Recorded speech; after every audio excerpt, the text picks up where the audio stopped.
All right, this is July 9th and episode 75. And I swapped out my hole saw kit at Harbor Freight this morning. So here's the replacement. And so I'm getting ready to mount that thing up. Come in here, finish that hole, drill a hole there, run my heater line through it, out through the grommet, and get the heater system hooked up, heater lines hooked up. And after that, I just have to wire the thing up. There's only 3 wires, so it shouldn't be that difficult. All right, here we go. I got those holes cut and the grommets installed. Now I'm fixing to run my 5/8 hose through there. Here we go.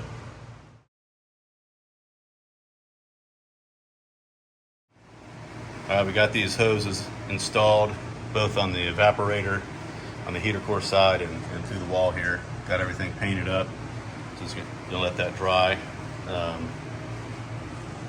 Might have to hit that again there. It's a little bit, I don't know if it's just wet or it's the lighting. Anyway, gonna let that dry for a little bit and then install the battery cover, and then we'll be able to start it up and see which way the direction the water flows, because it has to be flowing in with a control valve on it that I'll be putting on, which is right here, because that controls the flow of water, whether you have the heater on or if you want the heater on, then it will flip a valve on the thing. If you don't, then you don't want that flowing through. It somehow messes with the cooling operation. All right, here we go.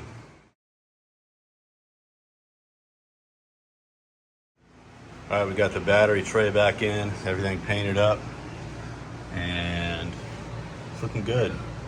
Those cover panels we made actually look like they were meant to be there, so you'll never notice. And the other thing we did is we ran a cable, the pull cable, for the heater control valve, which is right here. Which is that knob right there. It's got the shiny new thing on it. Ran that through, getting ready to find out which direction the water is flowing in, because that's where this has got to go. Another thing we did is I added some safety wire to the, just to kind of hold up the bulk of the weight that's on this side of the evaporator, keep it from pulling down so hard. So now things are more equalized. All the hoses are nice and free. There's no kinking going on back in there. Let's see if you can see that. There's no kinking of the hoses, which we don't want. One thing I haven't done yet is hooked up the drain hoses. I'm gonna have to, there's 2 of them on there, and I'll use a T and just drill one hole, 1 3/4 inch hole in the floor somewhere back out of the way, probably up in there or something like that, for it to drain. So I'm getting ready to put the battery in now so we can crank it and see which way the water is flowing, and I'm hoping it's flowing out of this tube, because that would be easier. I'm pretty sure that is where it's gonna come out first.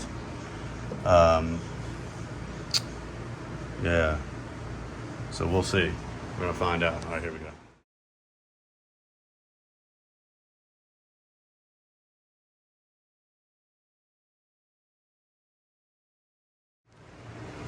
All right, I've got it all installed now. So that was basically a 4-day effort.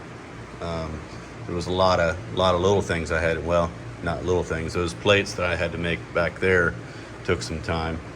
A lot of stuff to it, a lot of things to do. But anyway, got all the lines run. The hoses are all connected in. I got them 3/4. Necked down to a 5/8, because that's what goes into the heater core of the system. Same here.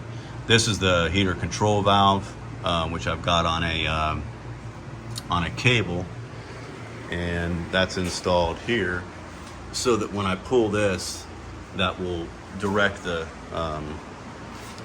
flow to the heater core, so it's going to give me heat.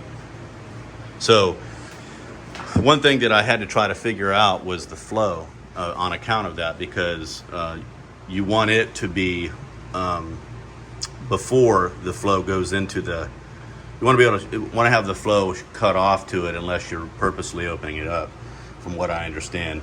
So I know that the flow goes from front to back, so from the thermostat through the intake and up to the back of the head back there, and then in there. Confirm that online, so I'm 95% sure I've got that hooked up right.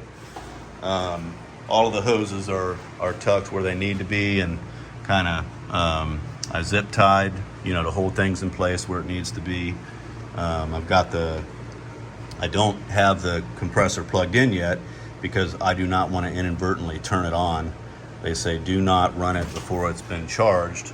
So I'm leaving that unplugged, but I do have power and the ground and everything run now. And I've got the system adjusted here so that I can hit all the gears without hitting the unit. But I had to bring it out some. As you can see, it's not back where I wanted it to be because I don't have, I gotta have the room on the hoses on the heater core to keep from kinking in the back.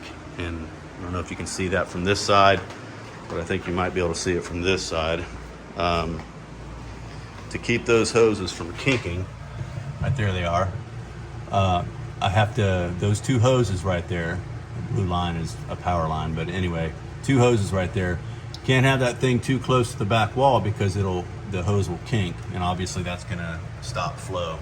So anyway, it's looks like it's gonna work, and I'm anxious to get it over to Gateway Tire. They're gonna charge the system for me when I take it to them, and it's 89 bucks to evacuate and charge the system. So got the battery back in there, everything is painted. I need to clean the top of the battery just to make it look better. But yeah, so I'm excited to be done with it. Can move on to other things now. That I knew that was going to be a project, so and it certainly was. All right, catch you guys next time.